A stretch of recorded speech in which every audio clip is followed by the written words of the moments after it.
A nossa equipe irá falar sobre histoplasmose em felinos e é composta por Renata Valverde, Evelyn Martins, Felipe Góes e Fernanda Pimentel. O que é histoplasmose felina? A histoplasmose é uma patologia causada por um fungo chamado Histoplasma capsulatum, um fungo dimórfico saprófita presente principalmente no solo. Essa doença afeta animais e humanos, sendo ela considerada pela Organização Mundial da Saúde a segunda micose sistêmica mais diagnosticada em felinos. Em seu ciclo de vida, este fungo apresenta-se sobre duas formas, a miceliana e a leveduriforme. No ambiente, manifesta-se na forma miceliana, com temperatura ótima de crescimento a 25 graus. É composta por rinfas-hialinas septadas e ramificadas, que produzem os microconídeos e os macroconídeos, que são estruturas esféricas. Na forma parasitária, o fungo é apresentado sobre a forma leveduriforme, sendo encontrado no citoplasma de fagócitos mononucleares dos seus hospedeiros vertebrados. Este fungo possui uma vasta distribuição no mundo, mas fica evidenciado a sua maior ocorrência em regiões com clima temperado e tropical, se tornando assim endêmico no continente americano, embora também tenham sido relatados casos na Europa e na Ásia, porém de maneira isolada. Os fatores que favorecem o crescimento desse fungo são solos úmidos com alto teor de nitrogênio e pH ácido. Diante disso, são considerados locais de eleição onde possuem excrementos de morcegos e aves, sendo encontrados em sua maioria na zona rural, podendo persistir no ambiente após a contaminação por longos períodos de tempo. As aves não carregam o fungo devido à alta temperatura corporal, porém os morcegos podem ser portadores crônicos, excretando formas viáveis em suas fezes. Os fatores que influenciam a incidência da doença em felinos são a exposição ao solo contaminado, a imunidade do animal e as condições ambientais que o animal vive. Vou falar um pouco sobre a patogênese da histoplasmose. A histoplasmose ela é adquirida pela inalação dos microconídeos, que são pequenos o suficiente para atingir o trato respiratório inferior. Após a inalação pelo hospedeiro, eles se convertem à fase de levedura no pulmão e se reproduzem por brotamento. As leveduras são fagocitadas por células do sistema fagocitório mononuclear do hospedeiro e sofrem replicação intracelular nos macrófagos. Os macrófagos eles são considerados hospedeiros primários para a infecção, o que faz com que a histoplasmose seja considerada uma doença granulomatosa clássica. A infecção ela pode ser limitada à árvore pulmonar. Entretanto, a disseminação linfática e hematogênica pode ocorrer no início do curso da doença, devido à localização intracelular do fungo. Pode ocorrer a doença clínica grave se o inóculo de conídeos for grande o suficiente ou se o sistema imunológico do hospedeiro estiver comprometido. Para a maioria dos pacientes, a infecção é controlada pelo sistema imunológico através da morte dos macrófagos mediada por citocinas. A histoplasmose também é uma zoonose. Aqui temos um ciclo de transmissão da histoplasmose. Sinais clínicos. Pode ocasionar uma série de sinais clínicos inespecíficos, como anorexia, hipertermia, inapetência, sinais respiratórios, irritação ocular ou mesmo ulcerações na pele. Em forma disseminada, pode comprometer diversos órgãos como pulmão, gânglios linfáticos, baço, fígado, entre outros. Constataram que a maioria dos gatos com posterior diagnóstico de histoplasmose foi levada à consulta por apresentar sinais como perda de peso, diminuição de apetite, sinais de depressão, fadiga, feridas na pele, claudicação ou irritação oculares. Esses sinais eles foram observados pelos tutores durante 1 a 12 semanas até procurarem o atendimento do médico veterinário.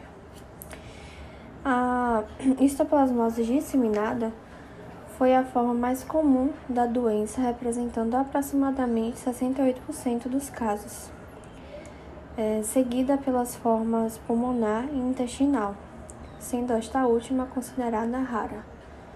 No momento do diagnóstico, a forma disseminada inclui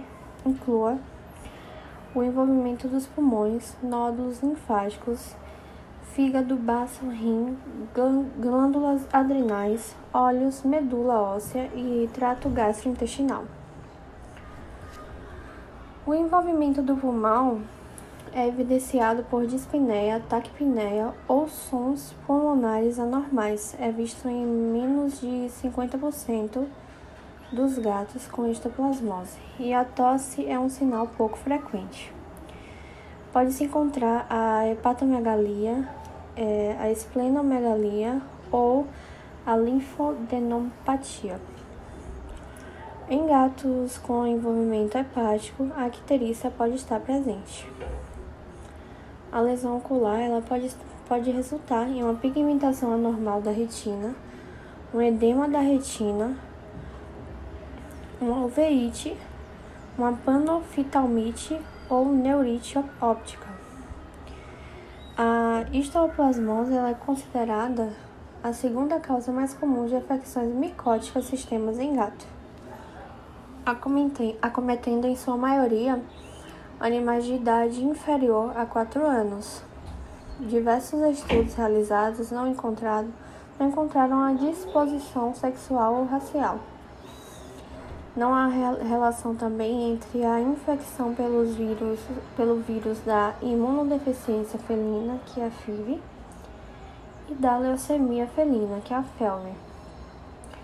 O aumento da ocorrência da histoplasmose e nos casos de co-infecção, não há piora na taxa de sobrevida dos animais. O diagnóstico definitivo da histoplasmose se baseia na anamnese, buscando o histórico do animal, como o contato que teve com o ambiente, os sinais clínicos apresentados, como já foi dito, como letargia, febre, emagrecimento, lesões na pele e linfadenomegalia, os exames complementares que podem ser solicitados, como radiografias, microbiológicos, broncoscopia e testes moleculares, e o exame micológico, que é considerado um padrão ouro no diagnóstico de histoplasmose, que se trata em observar estruturas fúngicas do histoplasma capsulatum por meio de exames diretos, como a citologia, histopatologia ou biópsia dos órgãos com suspeita de estarem afetados. Para tratar a histoplasmose, deve levar em conta a gravidade com que a doença está afetando o paciente, tendo em vista que o tratamento é realizado com antifúngicos sistêmicos. O medicamento de primeira escolha é o itraconazol, que possui menos efeitos adversos e deve ser administrado 1 ou 2 vezes ao dia, na dose de 10 mg por quilo por via oral, durante um período médio de 90 dias ou 2 meses após o desaparecimento das manifestações clínicas. O cetaconazol e a anfotericina B também são indicações úteis, no entanto, atualmente esses fármacos apresentam um uso limitado, levando em consideração seu maior potencial de toxicidade no organismo. O prognóstico da histoplasmose ele depende do estado imune do hospedeiro, virulência do fungo, grau do envolvimento sistêmico e da gravidade dos sinais clínicos associados. Os gatos que não estejam severamente debilitados, o prognóstico é considerado favorável após um tratamento prolongado com itraconazol. Prevenção e controle da histoplasmose. A prevenção consiste em evitar a exposição dos animais aos solos potencialmente contaminados com fezes de aves e morcegos. Medidas para evitar a aerosolização dos esporos fúngicos incluem umedecer excretas de aves e morcegos para evitar a poeira contaminada, assim como evitar esfregar ou varrer sujeiras secas para não espalhar os esporos. Aos veterinários, evitar a exposição direta ao fungo por meio da utilização de equipamentos de proteção individual, em especial a utilização de máscaras específicas capazes de reter a forma infectante do fungo. Em áreas contaminadas, pode-se realizar a aplicação de produtos químicos, como, a exemplo, a formalina na concentração de 3%, para realizar a higienização do solo e demais locais contaminados. A formalina ela tem a função bactericida e fungicida. Aos animais que participam de atividades como trilha e caça, devem ser levados periodicamente ao médico veterinário para exames de rotina ou tratamento precoce, ou seja, tanto para uma profilaxia quanto para se evitar a forma mais grave da doença.